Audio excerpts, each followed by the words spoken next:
Another day, another security vulnerability, and this time, this one is with GitLab.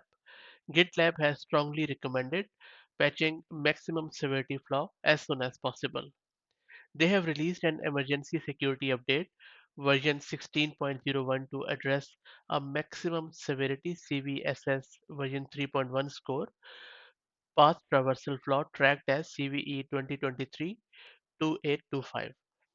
As you know, GitLab is a web-based Git repository for developer teams that need to manage their code remotely and has approximately 30 million registered users and 1 million paying customers.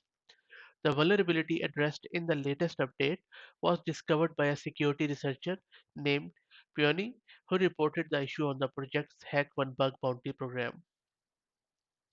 It impacts GitLab Community Edition and Enterprise Edition version 16, but all versions older than this aren't affected. The flaw arises from a past reversal problem that allows an unauthenticated attacker to read arbitrary files on the server when an attachment exists in a public project nested within at least 5 groups.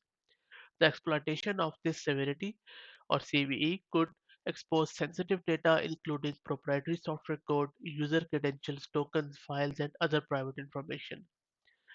This prerequisite suggests that the issue relates to how GitLab manages or resolves paths for attached file nested within several levels of group hierarchy. However, due to the criticality of the problem and the freshness of its discovery, not many details were disclosed by the vendor this time. Instead, GitLab highlighted the importance of applying the latest security update without delay. A mitigating factor is that the vulnerability can only be triggered under specific conditions. That is when there is an attachment in a public project nested within at least 5 groups, which is not the structure followed in all GitHub projects.